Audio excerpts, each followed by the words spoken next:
الله أكبر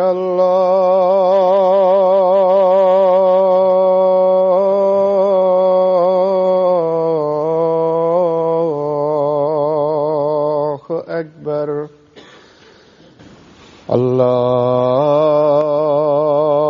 الله أكبر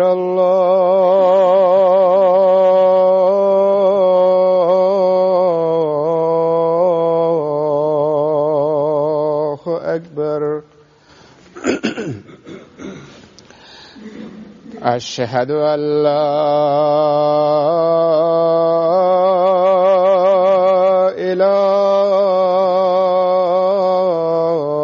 إله إلا الله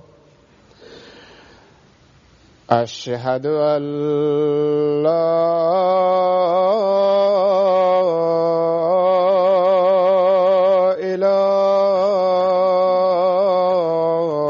إله إلا الله أشهد أن محمدا رسول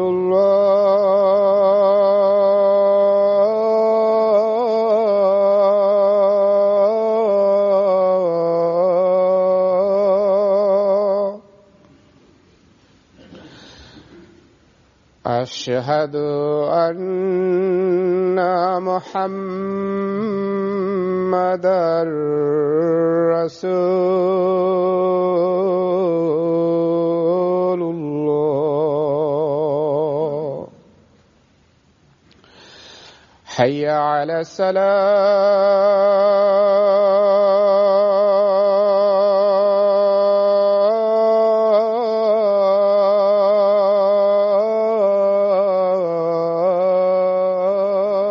الصلاة حي على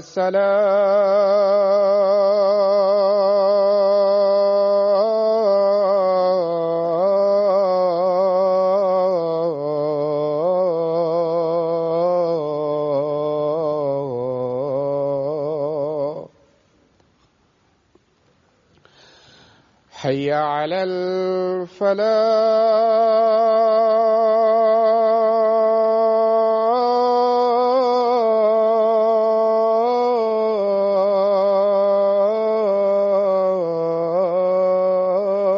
الفلاح حي على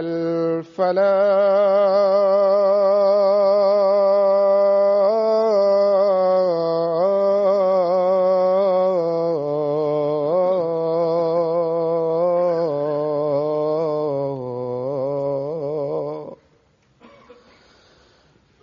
الله أكبر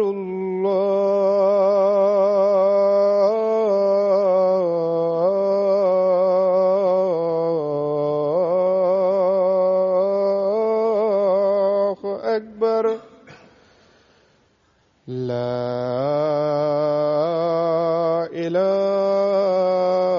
إله إلا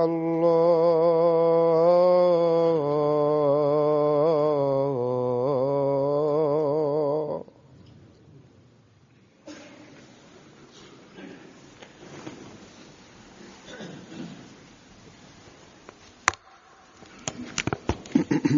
السلام عليكم ورحمة الله.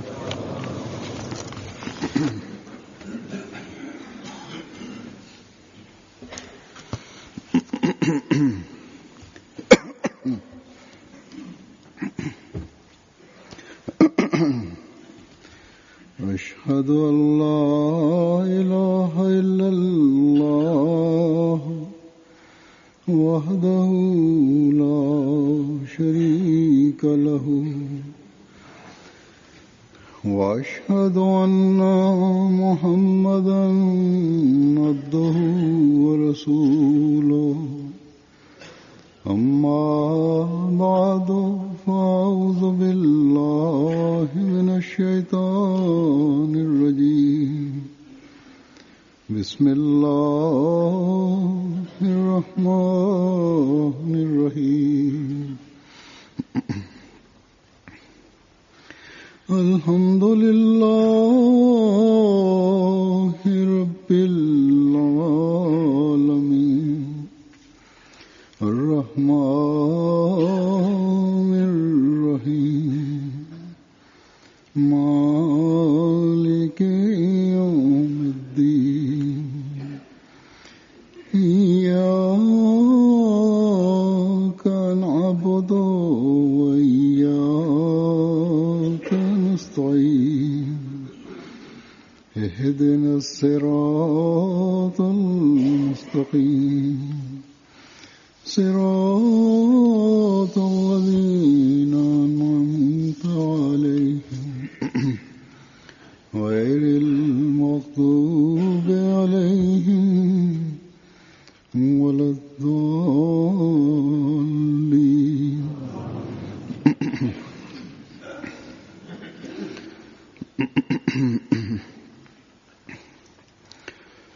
गुज़श्ता खुतबे में इस्लाह अमाल या तरबियत के हवाले से গত খুতবায় আমলের বা কর্মের সংশোধন বা তরবিয়তের প্রেক্ষাপটে মুরব্বিয়ান মুবাল্লিগিন যাদের সকল ওয়াকফে জিন্দেগি অন্তর্ভুক্ত আমির এবং ওহদাদার বা পদাধিকারীদের দায়িত্ব কি সে প্রেক্ষাপটে আলোচনা হচ্ছিল। বলছিলাম যে কিভাবে কর্মের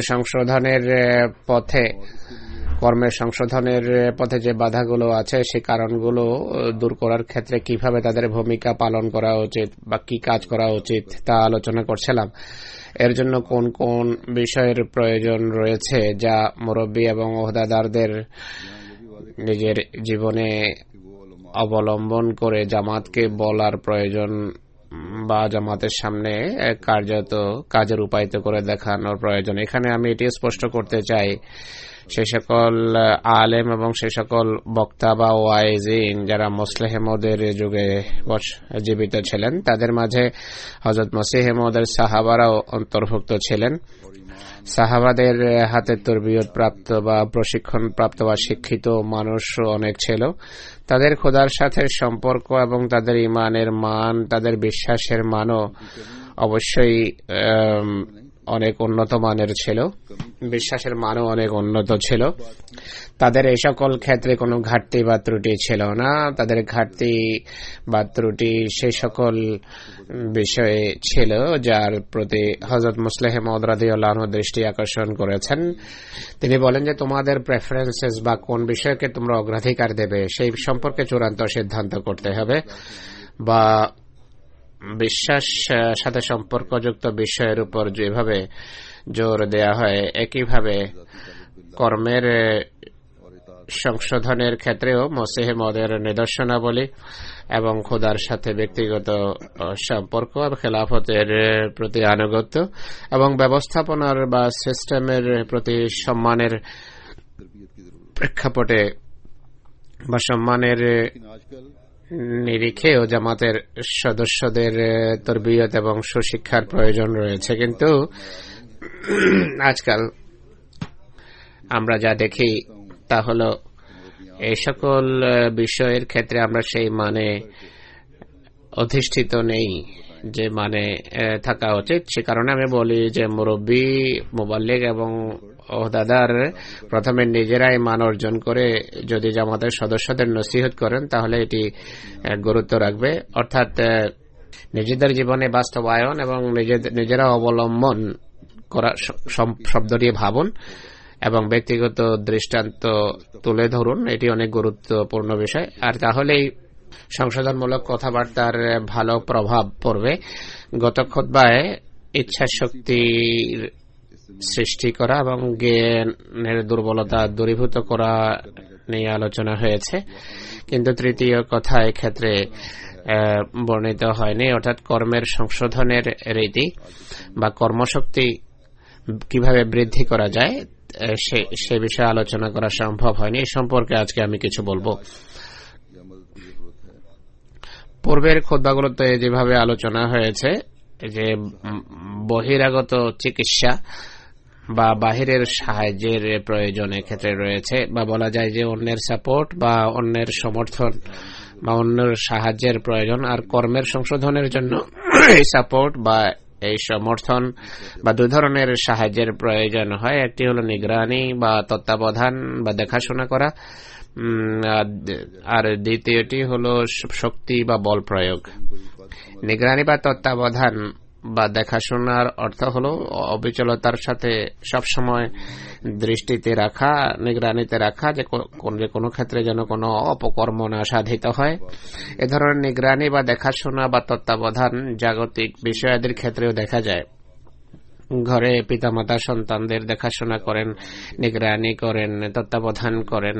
স্কুলে শিক্ষক পড়ালেখার পাশাপাশি নিগরান বা তত্ত্বাবধায়কের কাজও করেন, দেখাশোনা বা কেয়ারটেকারের কাজ করে থাকেন। অনেক সময় সরকারি কর্মকর্তা দেখাশোনা করেন বা তত্ত্বাবধান করেন আর বলেন যে আমরা তোমাদের নিগরানি করব বা তোমাদের তত্ত্বাবধান করব। রাস্তায় ট্রাফিকের জন্য স্থায়ী ক্যামেরা থাকে, বোর্ড লাগানো থাকে যে এখানে ক্যামেরা আছে। এটি এক ধরনের নিগরানি বা এক ধরনের দেখাশোনা বা তত্ত্বাবধান। যে সমস্ত সন্তান সন্ততিরা পিতামাতার জুলুম বা অত্যাচারের শিকারে পরিণত হয় তাদেরকে সরকার সাবধান করে যে আমরা পাহারা দেব, আমাদের দৃষ্টি থাকবে। সন্তান সন্ততিকে যদি বেশি কষ্ট দেয়া হয় তাহলে চাইল্ড প্রোটেকশন বিভাগ বলে যে আমরা বাচ্চাদের নিয়ে যাব। এই সকল উন্নত বিশ্বে তো এটি সর্বত্র দেখা যায়। বরং আমি বলবো পাহারা দেওয়ার দায়িত্ব তারা এত বেশি পালন করে যে তারা অবৈধ সীমায় গিয়ে প্রবেশ করে। পিতামাতা সন্তানের ভয়ে বা এই প্রতিষ্ঠানের ভয়ে প্রয়োজনীয় নিষেধাজ্ঞা থেকেও তারা বিরত থাকে বা প্রয়োজনীয় ক্ষেত্রেও বাচ্চাদের অপ্রয়োজনীয় কাজ থেকে বারণ করে না। এর ফলে ছেলে মেয়েরা নষ্ট হয়। তো জাগতিক ক্ষেত্রে নিগরানি বা এই দেখাশোনা বা পাহারা অনেক ক্ষতির কারণ হয়। এছাড়া স্বামী স্ত্রীর সম্পর্ক যখন নষ্ট হয় তাদের পাহারা দেয়া হয়, এরপর অপরাধীদের পাহারা দেয়া হয় বা নিগরানি করা হয়। পুরো পাহারার উদ্দেশ্য হলো তাদেরকে সেই অপকর্ম থেকে বা সেই কাজ থেকে বিরত রাখা যার ফলে অশান্তি সৃষ্টি হতে পারে, বা এর উদ্দেশ্য হলো সংশোধন। তো নিগরানি বা পাহারা দেয়া বা তত্ত্বাবধান সকল সমাজের সংশোধনের একটি মাধ্যম। কর্মের সংশোধনের জন্য এই নিগরানি বা এই তত্ত্বাবধান বা এই যে দেখাশোনা, এর প্রতি ধর্ম আমাদের মনোযোগ আকর্ষণ করে। ধর্ম এই শিক্ষা দেয়।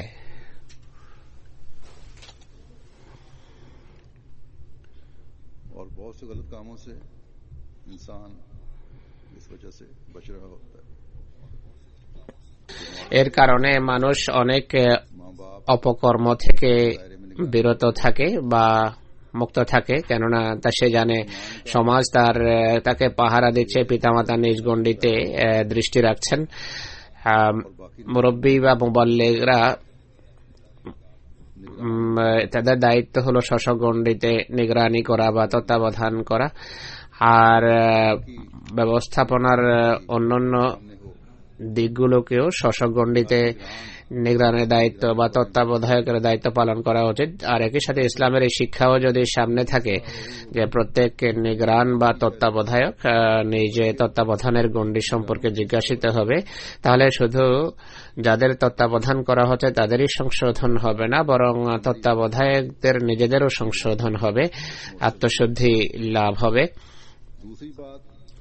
অতএব আমল বা কর্মের সংশোধনের জন্য নিগরানি বা তত্ত্বাবধান বা দেখাশোনা বা পাহারা এটি একটি মাধ্যম। সংশোধনের জন্য আরেকটি প্রয়োজনীয় দিক হলো জবর বা বল প্রয়োগ।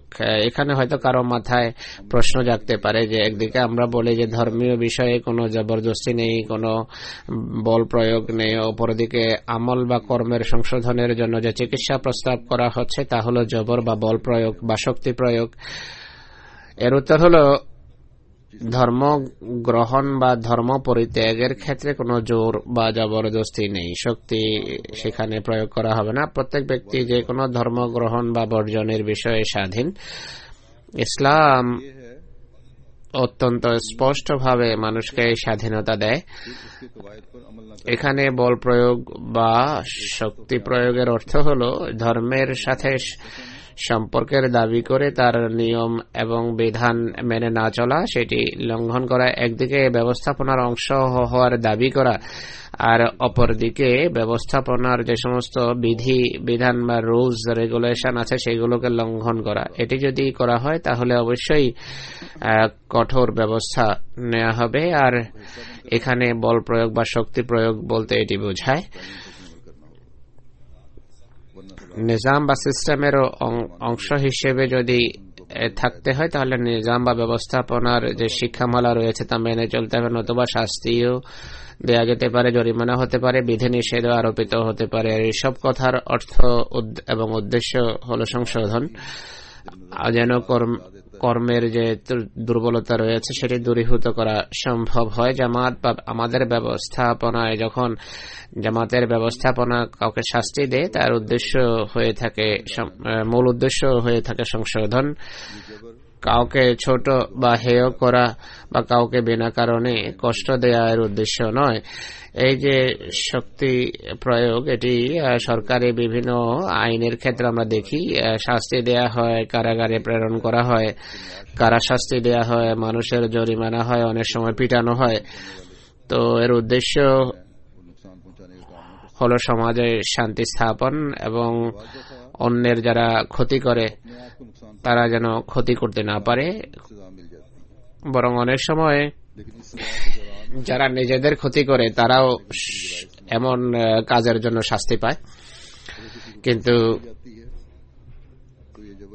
সেই শাস্তি কালে সংশোধনের বিভিন্ন পন্থা অবলম্বন করা হয়।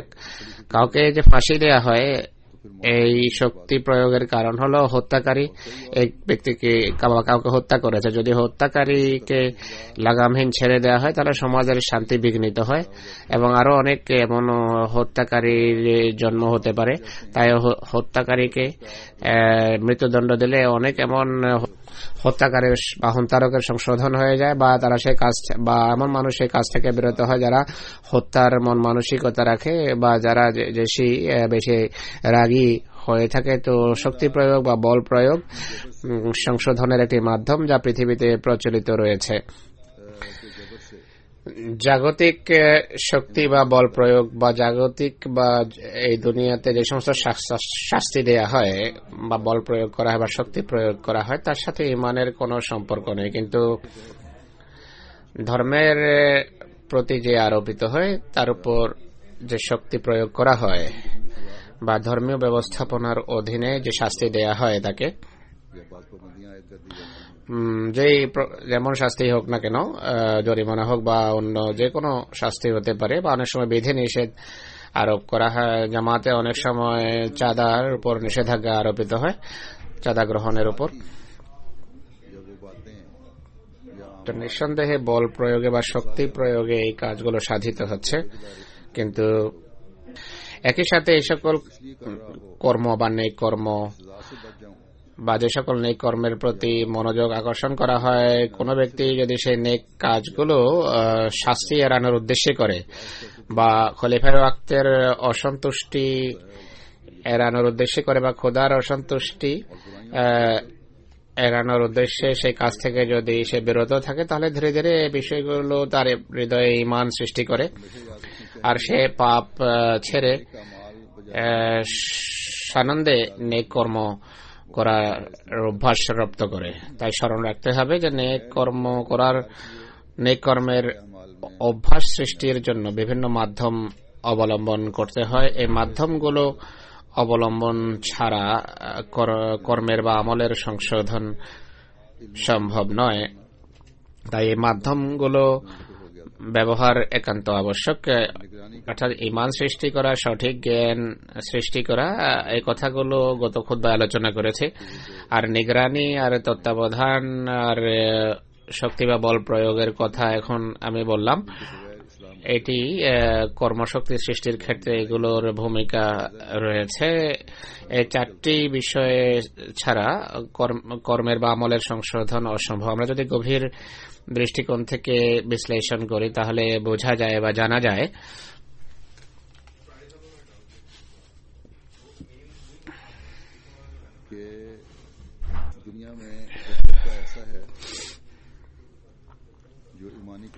যে পৃথিবীতে একটা শ্রেণী এমন আছে যারা নিজেদের মাঝে ইমানি শক্তি রাখে না বা তারা সেই মানে উপনীত নয় যা কর্মের বা আমলের সংশোধনের জন্য এক মানুষের মাঝে থাকা আবশ্যক। এমন লোকদের হৃদয়ে যদি ইমানি শক্তি সঞ্চার করা হয় তাহলে তাদের কর্মের সংশোধন হয়ে যায়। আর একটা শ্রেণী এমন রয়েছে যারা জ্ঞানহীনতার কারণে পাপ করে আর এর জন্য দরকার হয় সঠিক জ্ঞানের। আর এক শ্রেণী এমন আছে যারা সৎকর্ম বা নেক কর্মের জন্য অন্যের সাহায্যের মুখাপেক্ষী হয়ে থাকে। তো তিন ধরনের মানুষ রয়েছে এবং আর এই মুখাপেক্ষিতা বা এই ঘাটতি দুভাবে দূর হতে পারে। বাহির থেকে তাকে সাহায্য দেওয়া হয়, দুভাবে সাহায্য দেওয়া যায়। একটি হলো নিগরানি বা তত্ত্বাবধান, যার বিস্তারিত বিবরণ আমি দিয়েছি। যদি নিগরানি করা হয়, পাহারা দেওয়া হয়, পাপ দূর হয়ে যায় এবং পুণ্যের প্রতি মনোযোগ আকৃষ্ট হয়। কিন্তু এমন শ্রেণী যারা চরমভাবে অধপতিত, যারা পাহারা দিলেও বিরত হয় না, এমন লোকদের যতক্ষণ শাস্তি দেয়া না হয় সংশোধন সম্ভব নয়। তো জামাতের সংশোধনের জন্য এই চারটি মাধ্যম অবলম্বন করা আবশ্যক। আর প্রত্যেক ব্যক্তির ব্যাধির চিকিৎসা তার রোগের নিরিখে প্রদান করা আবশ্যক। একথা স্মরণ রাখতে হবে যে যুগে ধর্মের হাতে সরকারও থাকে না, তরবারিও থাকে না। সেই যুগে চারটি বা চার ধরনের চিকিৎসা গ্রহণ বা অবলম্বন করা আবশ্যক। গত খুতবায় যেভাবে আলোচিত হয়েছে যে প্রথম চিকিৎসা হলো তরবিয়তের মাধ্যমে ইমানের দৃঢ়তা সৃষ্টি আবশ্যক। আর এর জন্য হযরত মসিহ মাউদ আলাইহিস সালাতু ওয়াস সালামের নিদর্শনাবলী, তার ওয়াহি, তার খোদার সাথে সম্পর্ক এবং তার মাধ্যমে তার মান্যকারীদের জীবনে আধ্যাত্মিক বিপ্লবের কথা বলা আবশ্যক। তাদের বোঝানো উচিত যে খোদার নৈকট্যের কি কি কল্যাণকর দিক রয়েছে। এ সম্পর্কে গত খুতবায় আমি বলেছি যে এই যুগে শয়তান সর্বশক্তি প্রয়োগে হামলা করছে। তখন এই কথাগুলো মানুষের সামনে বেশি বেশি বলার প্রয়োজন রয়েছে। এগুলো বারংবার বলা প্রয়োজন। খোদার ভালোবাসা কিভাবে অর্জন করা যেতে পারে সে কথা মানুষকে স্মরণ করানো প্রয়োজন। আর খোদার ভালোবাসা যখন, তার স্নেহ যখন কোনো মানুষের সাথী হয়, কোনো মানুষের লাভ হয়, খোদা কিভাবে তার সাথে স্বতন্ত্র ব্যবহার করে থাকেন। হযরত মসিহ মাউদ আলাইহিস সালাতু ওয়াস সালাম আমাদেরকে কি জানিয়েছেন, কি বলেছেন তা এদের বলা উচিত। পৃথিবীর বিভিন্ন জাতি গোষ্ঠীতে যে নতুন নতুন বয়াত হচ্ছে, আফ্রিকায় বয়াত হচ্ছে, আরবদের মাঝে বয়াত হচ্ছে, তারা নিজেদের ঘটনাবলী লিখে পাঠান। হযরত মসিহ মাউদের গ্রন্থাবলী পড়ে তাদের মাঝে পরিবর্তন এসেছে, তাদের ঈমান বৃদ্ধি পেয়েছে। নিঃসন্দেহে মসিহ মাউদের বই পড়ে তাদের বিশ্বাসজনিত ভ্রান্তি দূরীভূত হয়েছে। বিশ্বাসের দিক থেকে তাদের জ্ঞান বৃদ্ধি পেয়ে ঈমানের নতুন নতুন পথ তাদের সামনে উন্মোচিত হয়েছে। কিন্তু ঈমানের দৃঢ়তা হযরত মসিহ মাউদের নিদর্শনাবলী দেখে এবং তার ওয়াহির স্বরূপ এবং মর্ম বুঝে আর খোদার সাথে মসিহ মাউদের যে সম্পর্ক ছিল তার মাধ্যমে তাদের বিশ্বাসের ভ্রান্তি দূর হয়েছে, ঈমান সৃষ্টি হয়েছে। আর আল্লাহ তাআলা নিজেও স্বয়ং কতক নিদর্শনাবলী তাদেরকে দেখিয়েছেন এবং নিজের নৈকট্যের স্বাক্ষর রেখেছেন। হযরত মুসলিহ মাউদ বা দ্বিতীয় খলিফা হযরত মসিহ মাউদ আলাইহিস সালাতু ওয়াস সালামের নিদর্শনাবলী, তার ওয়াহি, ইলহাম এবং আল্লাহর সাথে সম্পর্কের গুরুত্ব যা আমাদের হৃদয়ে ইমানের কিরণকে উজ্জ্বলতর করতে পারে, এমন সব বিষয়ের গুরুত্ব বর্ণনা করতে গিয়ে তিনি নিজের ভাষায় এভাবে লিখেছেন যে হযরত ঈসা আলাইহিস সালাম আকাশে জীবিত বসে থাকলে আমাদের কিছু আসে যায় না। তার আকাশে জীবিত থাকা ততটা ক্ষতিকর নয় যতটা হৃদয়ে একে মৃত খোদার বিশ্বাস পোষণ করা ক্ষতিকর। তাই এ কথার লাভ কি যে তোমরা ঈসা আলাইহিস সালামের মৃত্যুর উপর তো অনেক জোর দিচ্ছ, কিন্তু মানব হৃদয় আল্লাহ তাআলাকে জীবিত করার চেষ্টা করছো না, তাকে মারছ, তোমরা মৃত খোদা হিসাবেই পেশ করছো। হুজুর বলছেন যে আল্লাহ তাআলা চিরঞ্জীব এবং চিরস্থায়ী, তিনি কখনো মরেন না, কিন্তু কোন কোন মানুষের দৃষ্টিকোণ থেকে তিনি মৃত। হযরত মুসলিহ মাউদ রাদিয়াল্লাহু আনহু খলিফা আউয়াল রাদিয়াল্লাহু আনহুর প্রেক্ষাপটে একটি ঘটনা বর্ণনা করেন। খলিফা আউয়াল রাদিয়াল্লাহু আনহুর এক শিক্ষক, যিনি ভোপাল নিবাসী, তিনি বলেন একবার তিনি রইয়া এবার স্বপ্নে দেখেছেন যে ভোপালের বাহিরে, ভোপাল ভারতের একটি শহর, এই ভোপালের আউটার স্কার্টে একটা পোলের কাছে এক কুষ্ঠরোগী ভূপতিত রয়েছে। কুষ্ঠরোগী হওয়া ছাড়াও তার সে অন্ধ ছিল, নাক কর্তিত, আঙ্গুল সব ঝরে গেছে, সারা শরীর পূজা আবৃত এবং মাছি তাতে ভন ভন করছিল। এটি দেখে আমার প্রচন্ড ঘৃণা হলো, আর আমি জিজ্ঞেস করলাম যে বাবা তুমি কে? তিনি বললেন যে আমি খোদা। এই উত্তর শুনে আমি ত্রস্ত হই। আমি বললাম তুমি খোদা? আজ পর্যন্ত পৃথিবীর সকল নবী একথাই বলে আসছেন যে আল্লাহ সবচেয়ে সুন্দর, সবচেয়ে আকর্ষণীয়, তার তুলনায় বেশি সুন্দর আর কেউ নেই। আমরা যারা খোদাকে ভালোবাসি, খোদার সাথে প্রেম করি, সেই খোদার কি এই চেহারা? তিনি উত্তর দিলেন যে নবীরা যা বলেন ঠিকই বলেন, আমি প্রকৃত আসল খোদা নই, আমি ভোপালবাসীদের খোদা, অর্থাৎ ভোপালবাসীদের দৃষ্টিতে আমি এমনই, অর্থাৎ এদের দৃষ্টিতে খোদা তাআলার কোনো গুরুত্বই নেই। অতএব খোদা মরেন না, কিন্তু কোন মানুষ যখন খোদাকে ভুলে যায় তখন তার দৃষ্টিকোণ থেকে তার খোদা মৃত। তো যুবকদের আমি এই কথা বোঝাতে চাই, এখানে হুজুর বলছেন যে এর অর্থ এটি করা উচিত নয় যে মানুষ এমন হয়ে গেছে তাই খোদা এই আকৃতি ধারণ করেছেন আর বিষয়ের এখানেই অবসান ঘটেছে। এটি সত্যিকার অর্থে তাদের নিজেদের চেহারা, যারা খোদাকে পরিত্যাগ করেছে, যেভাবে আয়নায় মানুষ নিজের চেহারা ছবি দেখে, আসলে তারা নিজেদের আকৃতি বা চেহারাই দেখে। এ ব্যক্তির স্বপ্নে যা দেখেছেন তা সে সকল লোকদেরই আয়নায় প্রতিফলিত চেহারা ছিল। আধ্যাত্মিক দৃষ্টিকোণ থেকে এরা কুষ্ঠ রোগে আক্রান্ত। এমন মানুষের পরিণাম ভয়াবহ হয়েই থাকে। এমন নয় যে খোদা তাদেরকে ছেড়ে দিয়েছেন মৃত্যুবরণ করে। আল্লাহকে যারা এমন মনে করে তাদেরকে খোদা তাআলা অনেক সময় পৃথিবীতে শাস্তি দিয়ে থাকেন। আল্লাহ নির্বিকার বসে যান না বা বসে থাকেন না, বরং এই পৃথিবীতেই তিনি এমন লোকদের শাস্তি দিয়ে থাকেন। বিভিন্ন স্থানে, বিভিন্ন জায়গায় এমন লোকদের পরিণাম আল্লাহ তাআলা এটি উল্লেখ করেছেন যে যারা খোদাকে ভুলে যায় তারা জাহান্নামে যায়।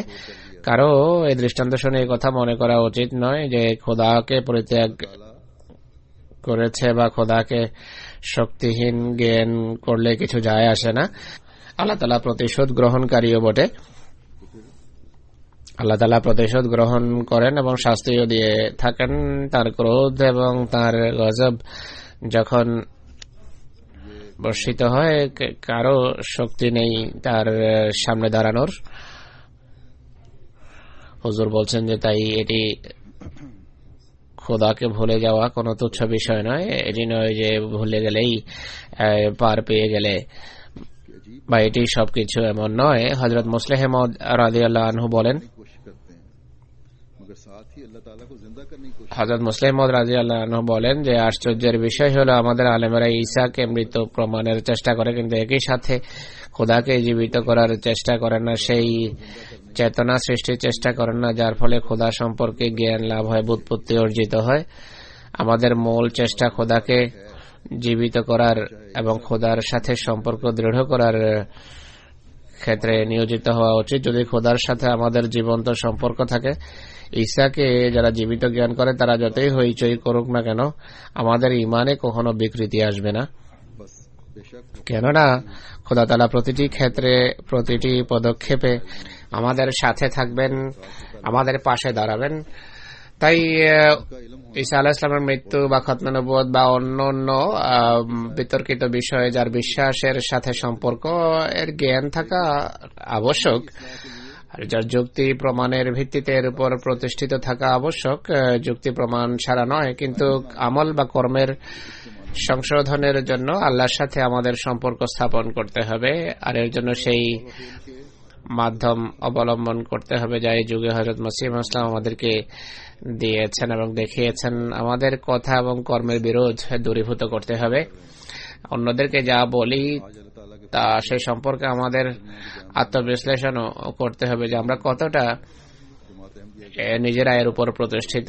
আজ আল্লাহর কৃপায় সারা পৃথিবীতে জামাতে আহমদিয়ার জামিয়া আহমদিয়া রয়েছে, যেখানে মুরব্বিরা প্রস্তুতি নিচ্ছেন ধর্মের কাজের জন্য। সেখানে অনেক যুবক ধর্মের সেবার জন্য ভর্তি হচ্ছে। বিশেষ করে পাকিস্তানে অনেক এমন যুবকরা জামিয়ায় আসে ও অনেক ওয়াকফিনেও রয়েছে তাদের মাঝে। অনেক সময় সংখ্যাধিক্যের কারণে মান নেমে যায় বা স্ট্যান্ডার্ড কমে যায়, আর অনেক সময় অন্যান্য দৃষ্টান্তও সামনে আসে। আধ্যাত্মিকতার ক্ষেত্রে প্রকৃত মানে পৌঁছার চেষ্টা না করার ফলে বা অনেক বদভ্যাসের কারণে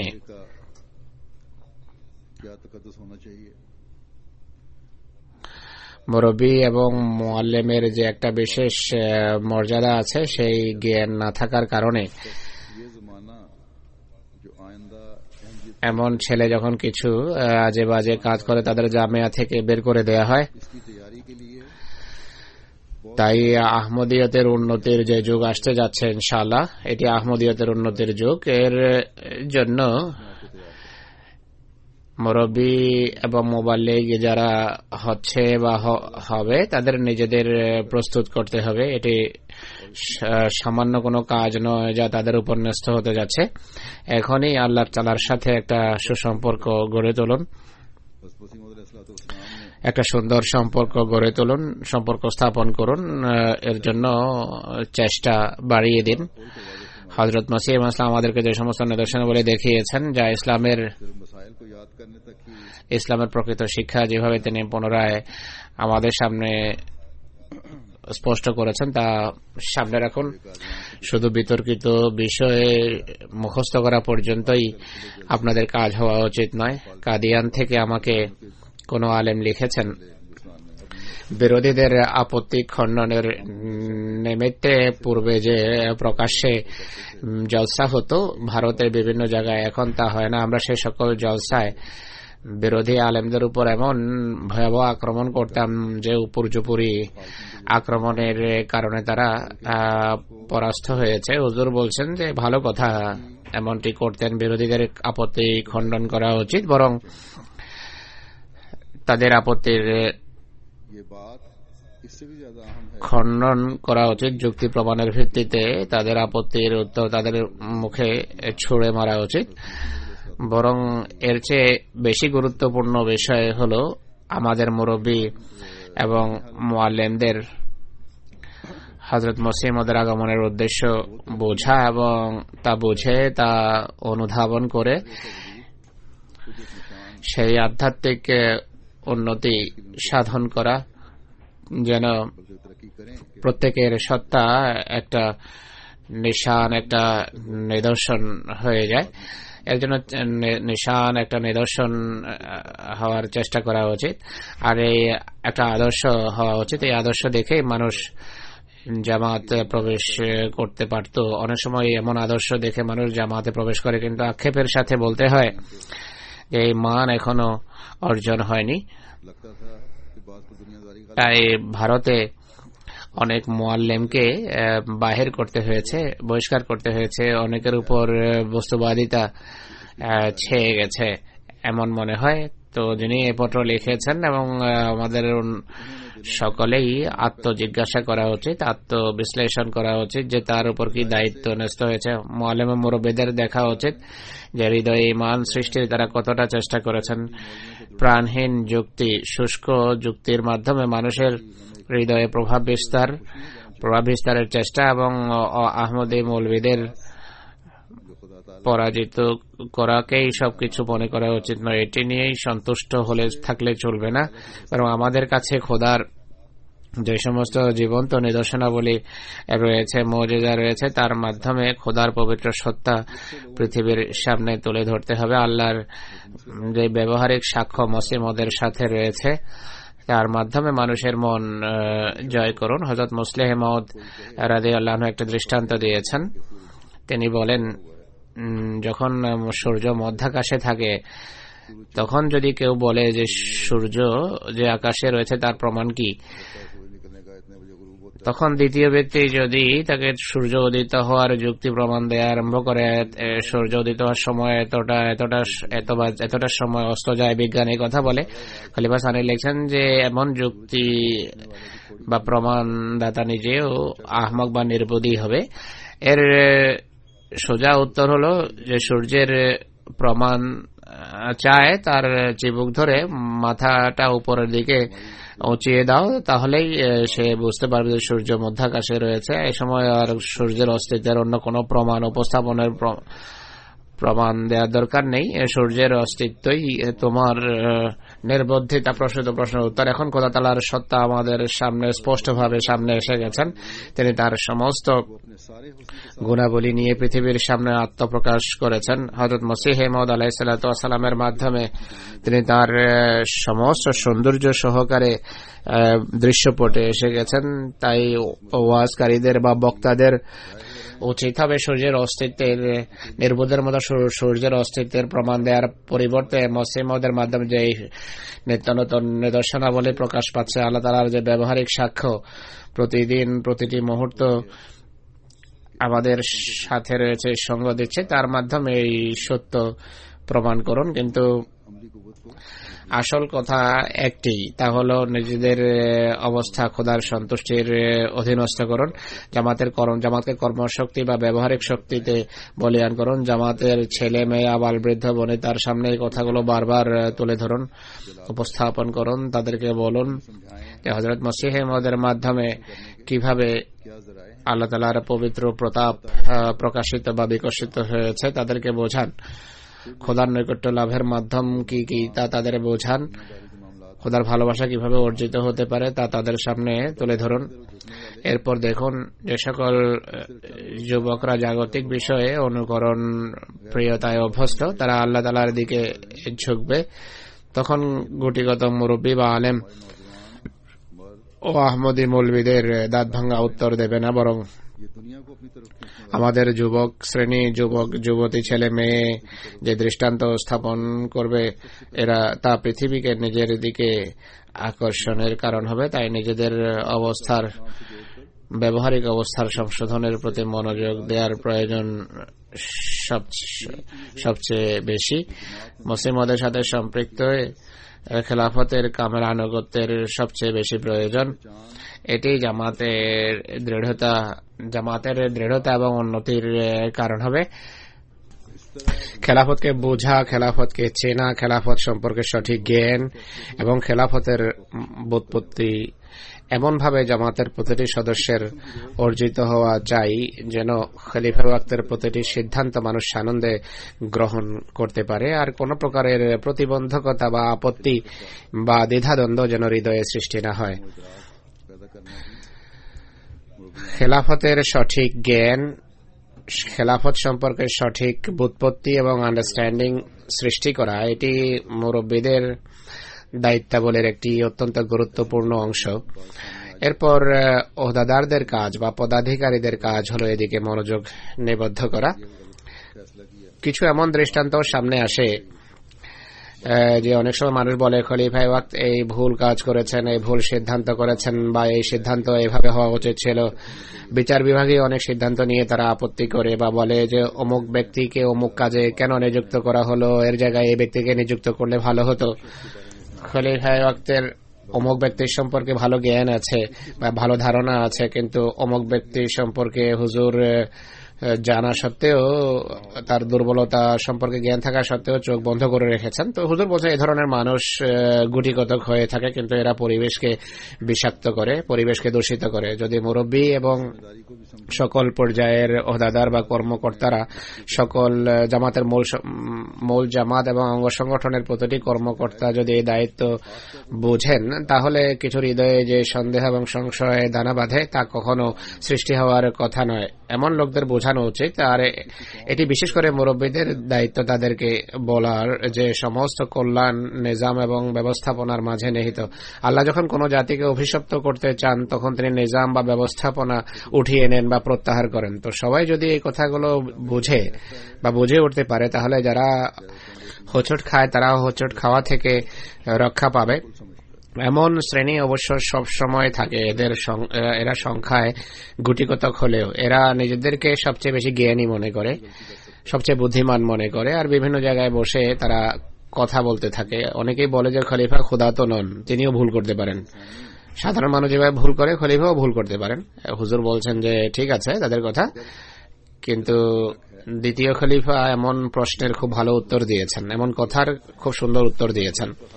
যদি খেলাফত ঐশী হয়ে থাকে, খেলাফত যদি সত্য হয়ে থাকে, তাহলে খলিফা সানি যে উত্তর দিয়েছেন এটি সেই উত্তর সকল যুগের জন্য সকল ক্ষেত্রে প্রযোজ্য।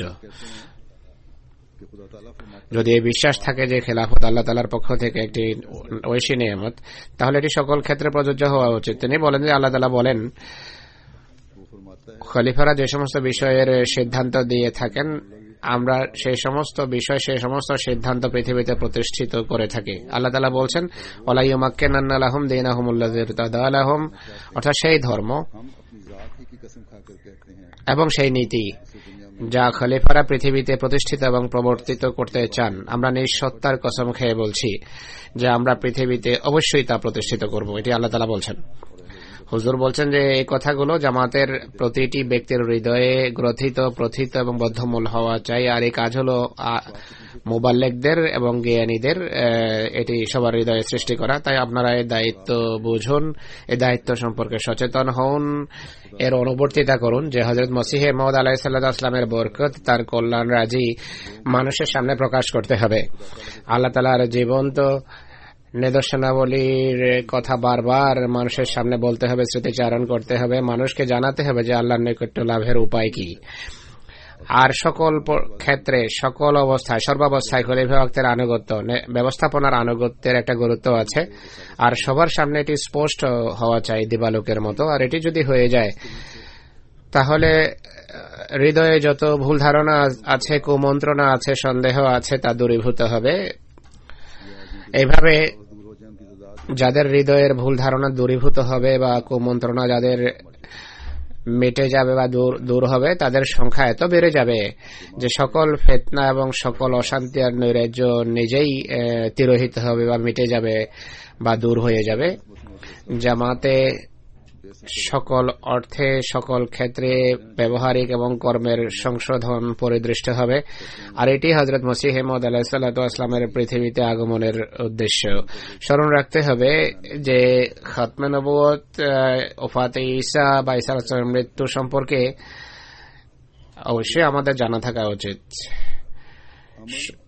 সকল আপত্তির খণ্ডন আমাদের জানতে হবে, বিরোধীদের আপত্তির উত্তর দেয়া আমাদের জানতে হবে, কিন্তু আমল বা কর্ম এবং তত্ত্বজ্ঞান এটিও আবশ্যক। এর জন্য এক চেষ্টার প্রয়োজন। তাই বাহিরের মোর্চা সামলানোর জন্য যত শক্তি আমরা প্রয়োগ করব, ততটাই বরং ততোধিক তার চেয়ে বেশি অভ্যন্তরীণ মোর্চা সামলানোর জন্য আমাদের শক্তি নিয়োজিত করতে হবে। আমাদের আধ্যাত্মিক পবিত্রতা এবং আমাদের কর্মের সংশোধন, আমাদের আমলের সংশোধন ইনশাআল্লাহ আমাদের কর্মের সংশোধন, আমাদের আধ্যাত্মিক পবিত্রতা আমাদের তাবলীগের তুলনায় বড় বিপ্লব আনয়নের কারণ হবে ইনশাআল্লাহ। হযরত মুসলিহ মাউদ রাদিয়াল্লাহু আনহুর এই উক্তি অবশ্যই অত্যন্ত গুরুত্ববহ এবং গুরুত্বপূর্ণ। যদি আলেমেরা নিজেদের হৃদয়ের সংশোধন করে এবং আল্লাহর ভালোবাসা এবং খোদার তত্ত্বজ্ঞান যদি তারা অর্জন করে, তাহলে কোটি কোটি মানুষ আহমদিয়তে প্রবেশ করবে। আল্লাহ তাআলা নিজেই বলেন, ইযা জাআ নাসরুল্লাহি ওয়াল ফাতহ ওয়া রাআইতান নাসা ইয়াদখুলুনা ফি দীনিল্লাহি আফওয়াজা ফাসাব্বিহ বিহামদি রাব্বিকা ওয়াস্তাগফির। অর্থাৎ যদি তাবলীগের মাধ্যমে নিজ ধর্মের প্রচার করো, তাহলে একজন বা দুজন করে মানুষ তোমাদের ধর্মে প্রবেশ করবে। কিন্তু যদি তোমরা ইস্তিগফার করো, আল্লাহ তাআলার পবিত্রতার গান গাও এবং জামাতের পাপ দূরীভূত করো, তাহলে মানুষ আসবে দলে দলে আর তোমাদের জামাতভুক্ত হবে।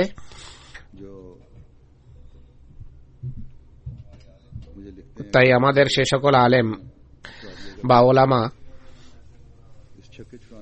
যারা আমাকে লেখে যে আমরা এক সময় গায়র আহমদী আলেমদের মুখ বন্ধ করে দিতাম, দাঁত ভাঙা উত্তর দিতাম, হুজুর বলছেন যে এর মাধ্যমে আমাদের লক্ষ্য কিন্তু অর্জন হবে না, যতটা কর্মের সংশোধনের মাধ্যমে অর্জন হওয়া সম্ভব। তাই নিজেদের আমলের সংশোধনের দিকে দৃষ্টি দেন, কর্মের সংশোধনের প্রতি মনোযোগী হন, খেলাফতের বা খলিফার নায়েব হওয়ার চেষ্টা করুন, খলিফার সাহায্যকারীদের দলভুক্ত বা অন্তর্ভুক্ত হওয়ার চেষ্টা করুন।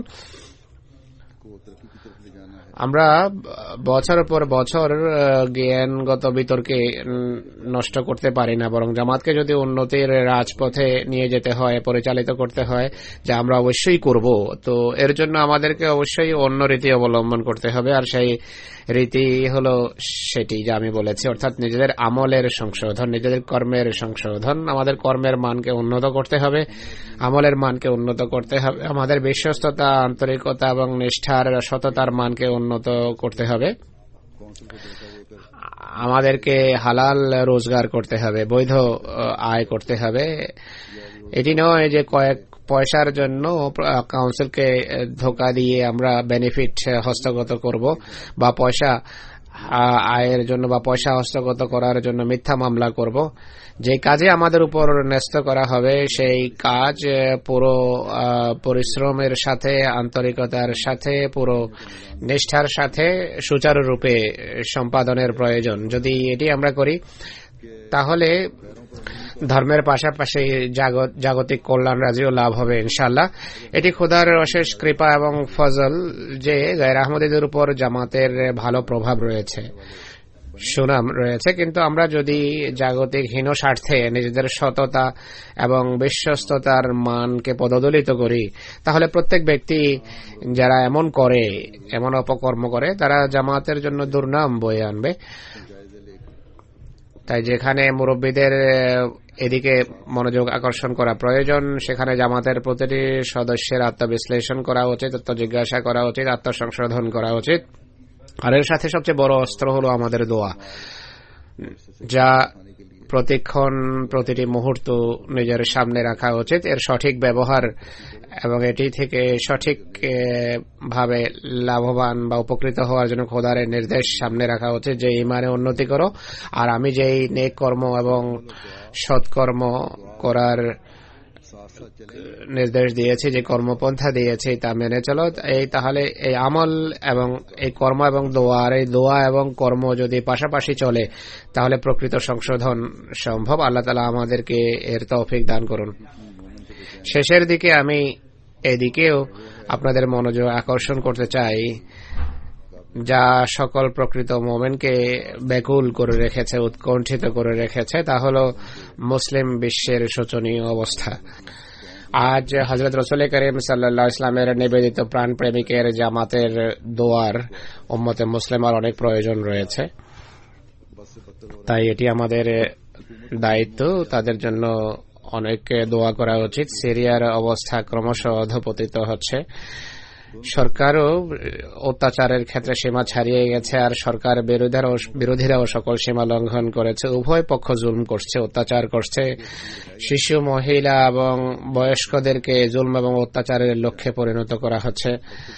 কারো দোষ আছে কি নেই এটি দেখে না, যখন ধরে নিয়ে যায় যাকে ইচ্ছা তারা ধরে নিয়ে যাচ্ছে, খেতে দেয়া হয় না, দৈহিক এবং মানসিক নির্যাতন করা হয়। অনেকের ছবি দেখানো হয়েছে, তা দেখে মানুষের লোম শিওরে ওঠে। মুসলমানের উপর এত ভয়াবহ লোমহর্ষক অত্যাচার করছে এবং বিরোধীদেরকে ইসলামের বিরুদ্ধে আপত্তি করার সুযোগ করে দিচ্ছে এরা। কিছুদিন পূর্বে কিছু 14-15 বছর বয়স্ক ছেলের ইন্টারভিউ দেখানো হয়েছে, যাদের পিতামাতা হারিয়ে গেছে বা পিতামাতা থেকে তারা কোনোভাবে বিচ্ছিন্ন হয়ে গেছে। খাওয়ার এবং পান করার কিছু নেই, এদিক সেদিক থেকে কিছু এনে তারা খাচ্ছে। কেউ তাদেরকে জিজ্ঞেস করেছে, 12 বা 13 বছর বয়স্ক বালককে তারা জিজ্ঞেস করে যে বড় হয়ে কি হবে, তোমার উদ্দেশ্য কি? সেই ছেলে হেসে উত্তর দিয়েছে যে আমি অপরাধী হব, চোর, ডাকাত বা বদমাশ বা সন্ত্রাসী হব, এছাড়া আমরা আর কি বা হতে পারি? আমরা এইসব রাস্তা অবলম্বন করে প্রতিশোধ নেব। ক্ষমতা আঁকড়ে ধরে রাখার জন্য সরকার এবং ক্ষমতায় আসার জন্য বিরোধী দল নিজেদের ভবিষ্যৎ প্রজন্মকে ধ্বংস করছে। আল্লাহ তাআলা এই সকল জালেম এবং অত্যাচারীদের শাস্তি দেন এবং তাদের থাবা থেকে সাধারণ মানুষকে রক্ষা করুন এবং ন্যায়পরায়ণ সরকার তাদেরকে দান করুন। পাকিস্তানীয় জুলুম এবং অত্যাচার সীমা ছাড়িয়ে গেছে, বিশেষ করে আহমদীদের ক্ষেত্রে তাদেরকে দৈহিক এবং মানসিক উভয়ভাবে নির্যাতনের লক্ষ্যে পরিণত করা হচ্ছে। সাধারণ পাকিস্তানি জুলমের জাতাকলে পিষ্ট হচ্ছে। আর এই যে অবস্থার ভয়াবহতা উত্তরোত্তর বৃদ্ধি পাচ্ছে। এই সন্ত্রাসী শ্রেণী এদেরকেও সৃষ্টি করেছে সরকারই তাদের জন্ম দিয়েছে এবং এই কারণেই সরকারের নিয়ন্ত্রণের তারা বাহিরে চলে রয়েছে এখন। তাই দোয়াই এই জালেম এবং অত্যাচারীদেরকে শিক্ষণীয় নিদর্শনে পরিণত করতে পারে। অনেক দোয়ার প্রয়োজন। আল্লাহ তাআলা এই জালেম এবং অত্যাচারীদেরকে নিশ্চিহ্ন করুন পাকিস্তান থেকে। অন্যান্য মুসলমান দেশের চিত্র একই রকম। লিবিয়া, মিসর, সর্বত্র পরিস্থিতি ক্রমশ অধঃপতিত হচ্ছে। আল্লাহ তাআলা এদেরকে বিবেক বুদ্ধি দিন, আর ইসলামকে দুর্নাম করার যে হীন ষড়যন্ত্র এদের রয়েছে, আল্লাহ তাআলা তা থেকে ইসলামকে রক্ষা করুন। যারাই জুলম এবং জুলমকারী, অত্যাচারী, তারা শিক্ষণীয় নিদর্শনে পরিণত হোক। আল্লাহ তাআলা এই সকল দেশে বসবাসকারী সকল আহমদীকে তাদের দুষ্কৃতি এবং তাদের অনিষ্ট থেকে রক্ষা করুন।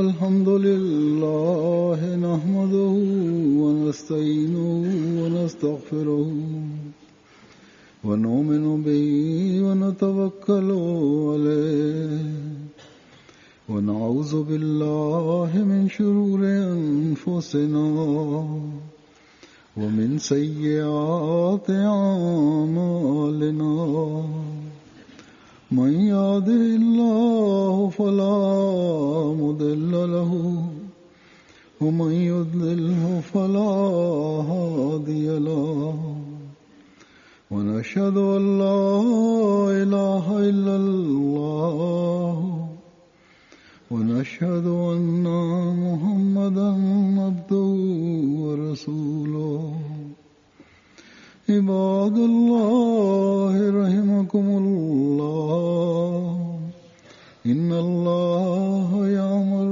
بالعدل والإحسان وإيتاء ذي القربى وينهى عن الفحشاء والمنكر والبغي يعظكم لعلكم تذكرون اذكروا الله يذكركم وادعوه يستجب لكم